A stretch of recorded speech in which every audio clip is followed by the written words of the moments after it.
জামুগুৰি হাতৰ পাতলৰ চকু গাঁৱত নিশা চুৰিকাণ্ড সংঘটিত হৈছে। নীৰজ বৰা নামৰ লোকজনৰ বাসগৃহত এই চুৰিকাণ্ড। গডৰেজৰ তলা ভাঙি চুৰে লুটি লৈ গ'ল নগদ 1 লাখ আৰু সোণৰ আলংকাৰ। বৰাৰ অনুজ্ঞাপত্ৰ থকা বন্দুকৰ গুলিও চুৰে লৈছে। চুৰিকাণ্ডৰ সময়ত ঘৰত নাছিল পৰিয়ালৰ কোনো লোক। আৰক্ষী উপস্থিত হৈ আৰম্ভ কৰিছে তদন্ত। আমি আপোনালোকক এই মুহূৰ্তত চিচিটিভিত বন্দী হোৱা সেই দৃশ্যাংশ দেখুৱাইছোঁ। আলমিৰা ভাঙি এইদৰেই অনুজ্ঞাপত্ৰ থকা বন্দুকৰ গুলিও লৈ গৈছে চুৰে। আৰু জামুগুৰি হাতত সংঘটিত এই চুৰিকাণ্ডৰ পাছতে প্ৰতিক্ৰিয়াৰ সৃষ্টি হৈছে। চুৰে নগদ ধনসহ বহু মূল্যৰ গহনা চুৰি কৰি লৈ গৈছে।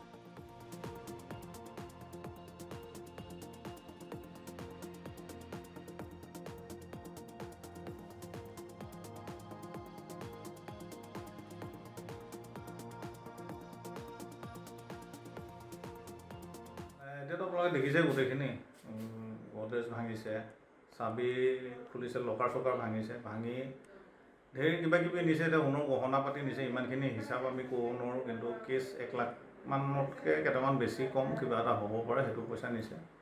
তাৰোপৰি মই গৈছিলোঁ নাৰায়ণপুৰলৈ। তাৰপৰা মই বিশ্বনাথ চাৰিআলি পাওঁতে মোৰ যিজন ভাড়াতীয়া আছে, তেওঁ অফিচৰ পৰা আহি সোমাই দেখিছে গোটেই পিছফালৰ দুৱাৰ চোৱাৰ ভাঙা।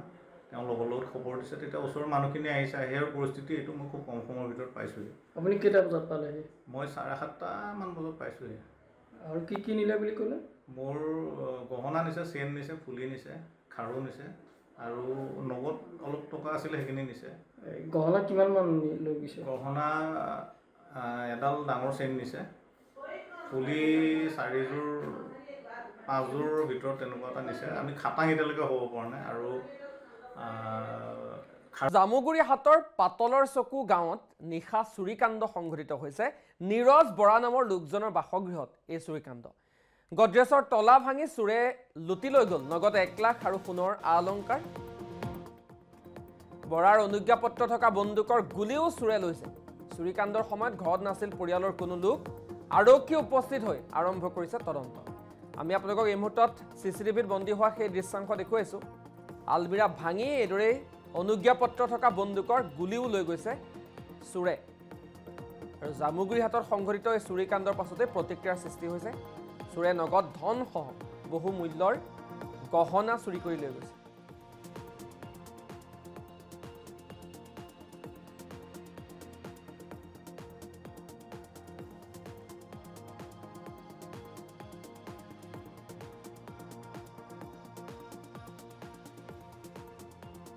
এতিয়াতো আপোনালোকে দেখিছে গোটেইখিনি গডৰেজ ভাঙিছে, চাবি খুলিছে, লকাৰ চকাৰ ভাঙিছে, ভাঙি ঢেৰ কিবা কিবি নিছে। এতিয়া সোণৰ গহনা পাতি নিছে। ইমানখিনি হিচাপ আমি ক'ব নোৱাৰোঁ, কিন্তু কেছ 1 লাখ মানতকৈ কেইটামান বেছি কম কিবা এটা হ'ব পাৰে, সেইটো পইচা নিছে।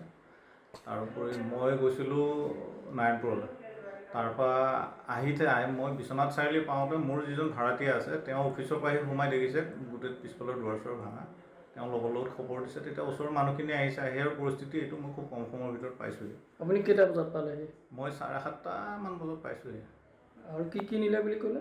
মোৰ গহনা নিছে, চেইন নিছে, ফুলি নিছে, খাৰু নিছে, আৰু নগদ অলপ টকা আছিলে সেইখিনি নিছে। গহনা কিমানমান লৈ গৈছে? গহনা এডাল ডাঙৰ চেইন নিছে, ফুলি 4যোৰ 5যোৰৰ ভিতৰত তেনেকুৱা এটা নিছে। আমি খাটাং এতিয়ালৈকে হ'ব পৰা নাই। আৰু